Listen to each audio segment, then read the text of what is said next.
Hospital? What are you talking about? You just don't want to cook dinner, right? Stop making excuses. These were the words I heard from my husband, Ethan, and my mother-in-law, Linda. I was on my way to the hospital because I was going into labor, but Linda kept calling me nonstop. I had no choice but to go back home, even though I was in pain. Ethan and Linda didn't seem to care that I was about to give birth. I made it to their house, but I collapsed and had to be rushed to the hospital. Even then, neither of them seemed worried about me. I had been patient for a long time, but this time I decided I couldn't keep pretending things were fine with them. I'm Emma, 33 years old. I work in an office, and I'm currently on maternity leave. My husband, Ethan, and I got married 2 years ago. We're the same age and met at a speed dating event. When I first saw him, he wasn't my type, but he was easy to talk to. I was really shy. I had gone to many speed dating events before, but I was always too nervous to open up. With Ethan, though, I felt comfortable right away. We exchanged contact details that day. We went out for dinner a few times after that, and the conversation was just as easy as when we first met. Time passed quickly, and we realized we had similar tastes in food, so we enjoyed going to restaurants together. I loved looking forward to weekends when I could see him. After a few dates, we decided to become a couple. A year later, we got married. At the beginning of our marriage, I still enjoyed talking to Ethan, just like when we were dating. I would rush home from work because I couldn't wait to see him. Eating dinner and talking about our day became the best part of my day, and I was always happy. But there was one thing I didn't like about being married: the weekend dinners at Ethan's parents' house. Every weekend, we drove there, and I cooked dinner for everyone. Their house was about an hour away from ours, and I didn't get along with Linda. She could be nice, but she was unpredictable. When she got angry, she could be really harsh. Before we got married, things went smoothly when I visited. I arrived at their house early in the afternoon, but by evening, I realized something was off. "You should eat too. I'm going to cook for you," Linda suddenly said. I didn't want to trouble her, so I said, "No, it's okay. You don't need to cook for me. I'm telling you to eat," she snapped loudly. I was shocked, and all I could do was apologize. Ethan didn't defend me. While we waited for dinner, he scolded me. "Why did you refuse her? Don't you care about my mom?" he asked. I was confused because he didn't act like the man I knew. It was Ethan's dad, Jack, who helped ease the tension. "Where are you from, Emma?" he asked when he saw how uncomfortable I was. Once the meal was ready, Linda was still upset, and Ethan seemed mad at me too. The whole situation was awkward, but Jack kept asking me questions, making things feel more comfortable. When I was talking to my father-in-law, my mother-in-law, and Ethan, who had been quiet at first, finally started joining the conversation. Eventually, we managed to enjoy the meal together, but after we left, Ethan didn't say anything to me. Even though my mother-in-law kept getting upset, Ethan always sided with her. Every time my father-in-law helped me, he would say, "Sorry, she has a short temper. Don't worry about it, okay?" I always got nervous before our weekly dinners. I worried that I might upset Linda. No matter how careful I was, she still got angry, and it left me exhausted by the time I got home. I didn't want to go, but I put up with it because Ethan enjoyed it. Every week before dinner, Ethan would ask, "What are you going to cook this time?" I loved him when we were alone at home, but I didn't like him much at his parents' house. Then one day, I found out I was pregnant. The morning sickness was so bad that I had to take some days off work. "Are you okay? Call me if you need anything," Ethan said. One morning, when I was too sick to go to work, Ethan went to the store and bought something I could eat. His kind words made me feel a bit better. That week, I was still feeling unwell and couldn't work. The smell of food made me feel worse, so I knew I wouldn't be able to make it to the dinner party on the weekend. I thought Ethan would understand, but he said, "Rest today, and we can go to dinner tomorrow." The next morning, before he left for work, I told him I don't think I can go tomorrow. The smell of food will make me sick. I was refusing to go to dinner for the first time since we got married. Ethan got really upset. "What are you talking about? My mom looks forward to it every week. You promised we'd go to announce your pregnancy. Just deal with it for one day," he snapped. It was the first time I had ever seen Ethan this angry, except when he was upset with my in-laws. I didn't understand why the dinner was so important. We had talked about announcing the pregnancy, but that was before my morning sickness got so bad. "Sorry," I mumbled, too sick to argue. I apologized just to calm him down.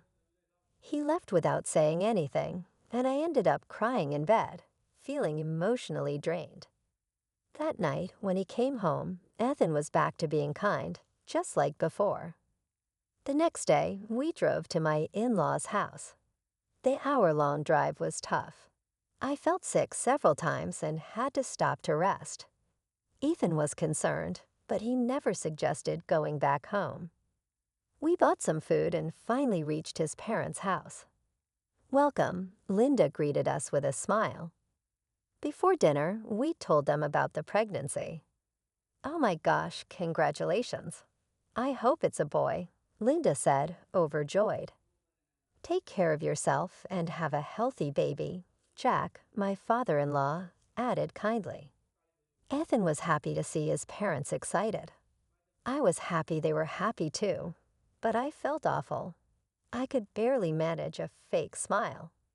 While I cooked, I kept feeling sick and had to sit down to rest. I wore a mask to avoid the smell of food.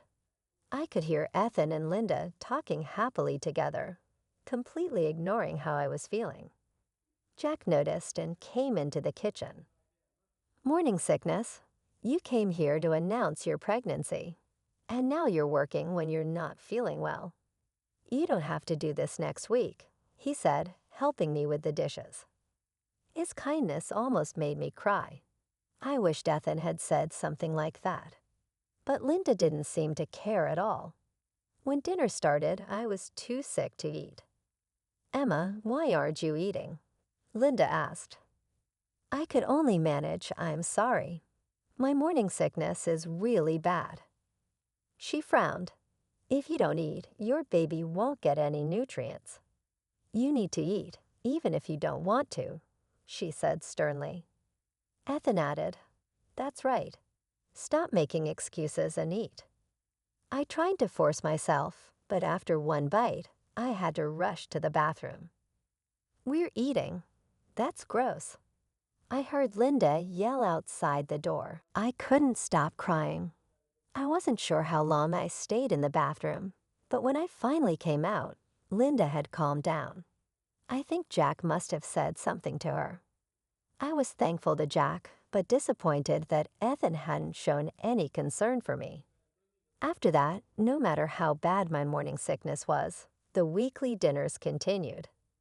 I wanted to refuse many times, but I knew Ethan would get angry, so I kept quiet.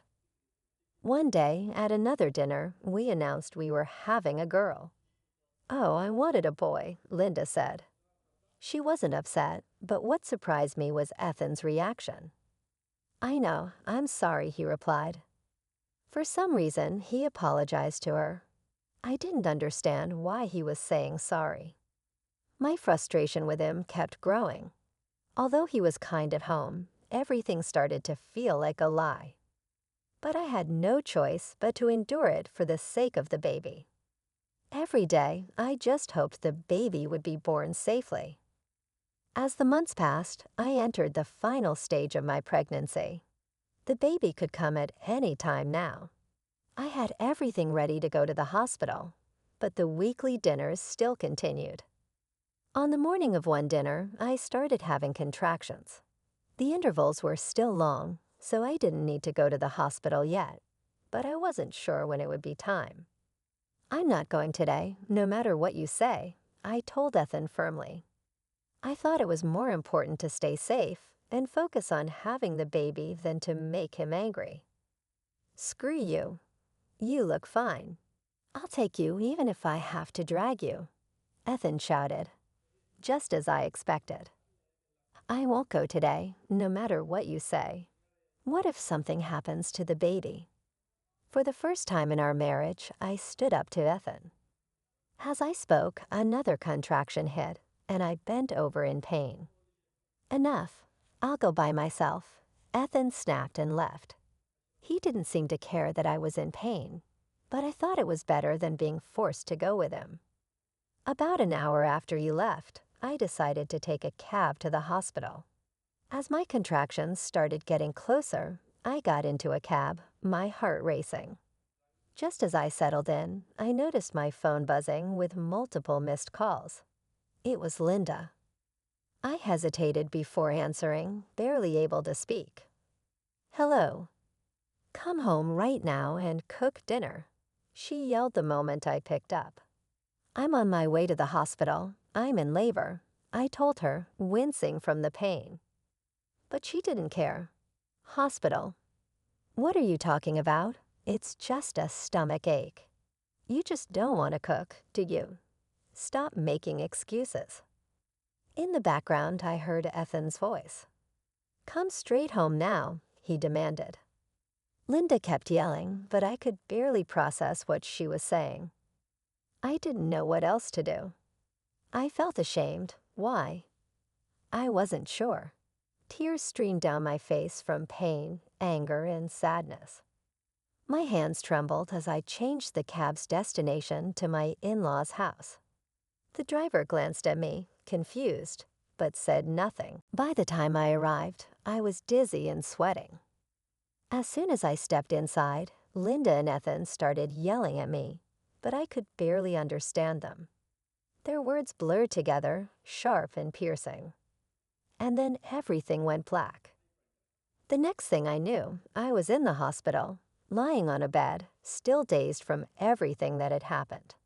I was desperate to deliver my baby safely. Finally, I heard a cry. "It's a healthy girl," the doctor said. The moment I saw my daughter's tiny face, I burst into tears of joy. Relief washed over me. A while later, Jack walked into the room. "I'm so glad she's here safely." "Congratulations. You did great," he said kindly. I looked at him, my voice trembling. "You called the ambulance for me, didn't you?" "Thank you." But Ethan wasn't there. I glanced around the dimly lit hospital room. The clock showed it was past midnight. Exhausted, I drifted into sleep. When I woke up, my parents were there. "Congratulations, Emma. We're so relieved. You look great," they said with warm smiles. I had planned to call them before going into labor, but I never got the chance. Jack had reached out to them instead. Seeing my parents, I couldn't hold back my tears. I told them everything about Ethan, about Linda, about the constant emotional abuse. "Why didn't you tell us sooner?" my father asked, his voice shaking with anger. I can't forgive them. My mother held me tightly, crying. "It must have been so hard on you. You've been through so much." Then Jack brought Ethan and Linda into the room. The moment my father saw Ethan, his face turned red with fury. "What would you have done if something had happened to my daughter or granddaughter?" he yelled. Ethan stepped back. No, the baby is fine. Of course, I care about our child, but I also care about my mother. I think it's Emma's fault for not saying things more clearly. Linda chimed in. "David is right. Family dinners are important. I didn't know Emma was so close to giving birth. She never made it clear." My father lunged at Ethan, but I stopped him. I took a deep breath. I don't want to hear any more. From now on, I'll take care of my daughter. Please leave." Ethan and Linda shrugged and walked out as if they hadn't done anything wrong. Jack sighed. "I'm really sorry. I'll talk to both of them," he said before leaving. Afterward, I spent time with my parents, talking about the future. I realized how much their constant yelling had affected me. Looking at my daughter's peaceful face, I knew I had to be strong. I had to protect her, no matter what. My mother visited me every day, staying with me from morning until night. Her presence helped me feel at ease. Then the day came when I was ready to leave the hospital. I went home with my parents. Ethan was waiting there. At my request, Jack had also brought Linda. When we arrived, I asked my mother to take my daughter into another room. Ethan greeted me as I walked in. "Welcome back, Emma." Then suddenly he said, "I'm so sorry. I was wrong. Let's live as a family from now on." I narrowed my eyes. Was this just another lie? Linda stood beside him, silent for once. Did this mean no more dinner parties? I asked. "Of course, if you don't want to go, we won't go," he replied. I could see Linda's face turning red. She was angry. I could tell because I had seen her angry face so many times before. She must have hated that Ethan wasn't on her side anymore. I couldn't help but laugh. Then I took the divorce papers out of my bag. I wish I'd heard those words before the delivery. The dinner parties were more important than my morning sickness and labor pains, right? Why don't you and your mother continue them? Your mother, whom you love so much, is looking really angry. I'll live with my daughter alone. Please don't ever get involved with me again for the rest of my life, I said, smiling. I'm sorry, she's my daughter too, Ethan said. Yeah, Ethan said, I'm sorry, so forget about him. David is trying to make things work with you. Oh, is that what you really think? Do you think if you apologize, everything will go back to how it was before? Don't underestimate me. It can't be fixed. I'm moving out today. Why don't you two just support each other and live together? I said. Then Jack handed the divorce papers to Linda.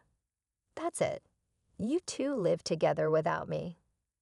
I can't believe what you did to Emma, even after seeing David being born. I don't know what would have happened if I hadn't come home and called the ambulance that day. Jack was off from work. I had gone to work in the morning. When he returned in the afternoon, Ethan and Linda were yelling at me as I crouched down in pain. If Jack hadn't come home, I'm not sure if I would have been able to give birth safely. He feels like he can't live with them anymore after seeing how they showed no remorse, even after the birth, Jack said. Divorce? What? What are you talking about? I can't live with you guys anymore. The same goes for Emma. You two can't even understand that, can you? You're both hopeless, Jack said. Ethan and Linda were speechless, but Jack said it firmly. Then my dad came in with cardboard boxes. He had rented a truck. I packed my things with my dad and Jack and moved everything to the truck. Ethan and Linda said something, but I ignored them. After everything was packed, I turned to Ethan and said, Aren't you going to write the divorce papers? If not, my lawyer will contact you. I left the house with my parents, my daughter, and Jack. I thanked Jack, and we went back to my parents' house.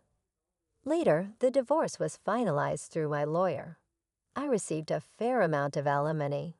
Jack also got divorced and sold his house. He told me that Ethan and Linda, who used to be so close, were now blaming each other and fighting every day. He said it would be impossible for them to live together. Linda had been a housewife for years and had almost no work experience, so she had no choice but to rely on Ethan. Ethan had very little savings, and after paying the alimony, he barely had anything left. He wasn't sure he'd be able to pay rent because of child support. They tried to ask Jack for help, But Jack changed his phone number so they couldn't contact him anymore. I raised my daughter at my parents' house. Jack and I still keep in touch.